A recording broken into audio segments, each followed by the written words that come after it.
Just kidding. The sound is fine. I'm just messing with you. Although the number one thing said on Zoom calls is, you're on mute. You're on mute. We can't hear you. You need to unmute. Now, people have been asking whether these virtual conferences and meetings will be ending anytime soon. So I have a resource I typically use for my research. Will virtual meetings be ending anytime soon? Unlikely. Ask again later. So there's our definitive answer, ladies and gentlemen. We will continue doing virtual conferences and hybrid conferences. And as a keynote speaker, I need to make sure they are fun and engaging. So as part of that experience, I always like to recommend some books that you're probably not familiar with, but that I think can help you be more productive and energized at work. Like this one, for those of you who are really into numbers and data, 50 Shades of Graphs, Metrics and Dashboards That Will Excite You.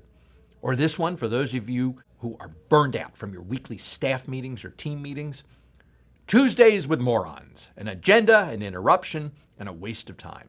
Especially for the virtual meetings. Where's Waldo? No, seriously, where's Waldo? Has he joined the call? Waldo? Oh, I think he dropped off. And here's one to help you remember your password clues.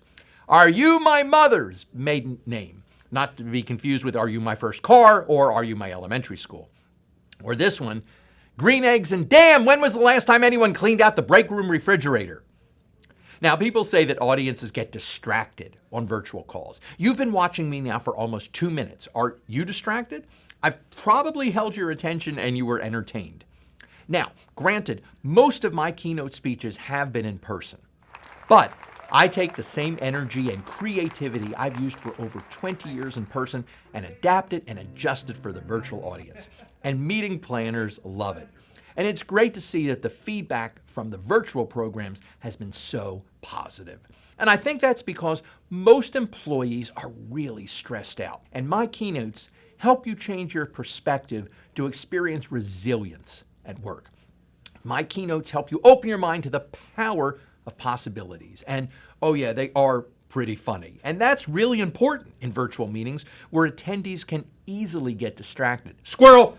So to keep the audience engaged, we improvise, we use props, we have fun in the chat, we show more of the funny books, we tell stories, and there's music. Sometimes, don't you think that there's just too much data? Data, come and I want to go home. Data, come and I want to go home. Monthly, quarterly, annually, and more. Data, come and I want to go home. I swear this is the same stuff I input before. Data, come and I want to go home. Well, you get the idea. Okay, here's one more to wrap things up.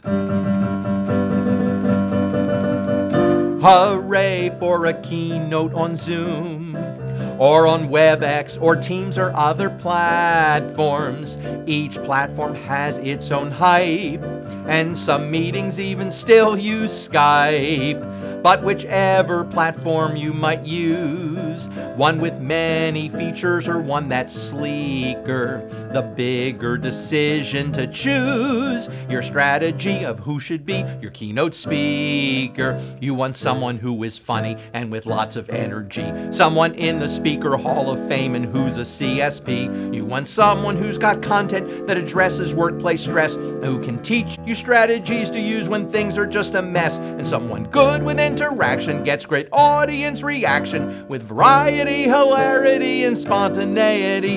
So hooray for your meeting online as you choose your important keynote speaker who's inspiring and does not go on rants about attendees that aren't wearing pants. So when it's time for the meeting to start and for all the participants to click in, what will set your meeting apart? It's who you choose, who will amuse. It's David Glickman. That's me, I'm David Glickman, and I look forward to creating a funny virtual keynote for you.